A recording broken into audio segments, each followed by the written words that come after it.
Hi everyone. ఈరోజు సొరకాయతో ఒక healthy snack చూద్దాం. ఇది పిల్లలకి చాలా ఈజీగా చేసి పెట్టవచ్చు అండ్ ఈజీగా వాళ్ళు తినేస్తారు కూడా. సో మనం సొరకాయని నీట్గా తురుముకొని పక్కన పెట్టుకోవాలి. అండ్ ఒక 2 hours ముందు శనగపప్పు కొంచెం తీసుకొని నానబెట్టుకోండి. అండ్ ఇంకా నువ్వులు సపరేట్గా తీసుకోవాలి. అండ్ పచ్చిమిర్చి, అల్లం, జీలకర్రని పేస్ట్ చేసుకొని పెట్టుకోండి.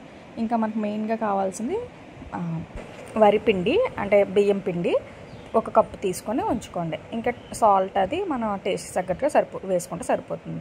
ఇంకా ఒక బౌల్లో తురుముకున్న సొరకాయ ముక్కల్ని తురుముని అండ్ పచ్చిమిర్చి, జీలకర్ర, అల్లం కలిపి మనం ఏదైతే పేస్ట్ చేసుకున్నామో అది కూడా వేసుకోవాలి. అండ్ నువ్వులు, నానబెట్టుకున్న శనగపప్పును కూడా వేసుకోవాలి. ఒకసారి మనం మొత్తంగా కలుపుకొని ఇంకా మనం కప్పుతో తీసుకున్న బియ్యం పిండిని కూడా యాడ్ చేసుకోవాలి. ఒక్కసారి కలుపుకోండి. మీరు కలుపుకునేటప్పుడు అసలు వాటర్ అనేది యాడ్ చేయక్కర్లేదు, ఎందుకంటే సొరకాయ అనేది వాటర్ కంటెంట్ ఎక్కువ ఉంటుంది కాబట్టి అది సరిపోతుంది. ఒకవేళ సరిపోకపోతే కొంచెం లిటిల్ బిట్ వాటర్ యాడ్ చేసుకోండి. ఇంకా కొంచెం కలిపిన తర్వాత సాల్ట్ కూడా యాడ్ చేసుకొని కొంచెం కరివేపాకు కూడా యాడ్ చేసుకోండి. టేస్ట్ చాలా బాగుంటుంది. ఇవంతా ఒక చపాతీ పిండిలా మనం మొత్తంగా కలిపి పెట్టుకోవాలి అంతే.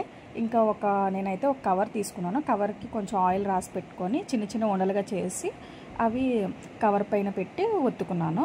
లైక్ చిన్న రౌండ్ షేప్ పూరీ లాగా. ఇంకా మనం నార్మల్గా ఎలా అయితే అన్నీ డీప్ ఫ్రై చేసుకుంటామో అలానే చేసుకోవాలి ఇవి కూడా. ఇంకా కొంచెం బ్రౌన్ కలర్ వస్తే సరిపోతుందో తీసి పక్కన పెట్టేయండి. అండ్ క్రిస్పీగా చాలా బాగుంటాయి. పిల్లలకు అస్సలు తెలియదు ఇది సొరకాయ అని. చాలా బాగుంటుంది. ఒకసారి ట్రై చేయండి. అండ్ నచ్చితే లైక్ చేయండి, కామెంట్ చేయండి and subscribe to my channel.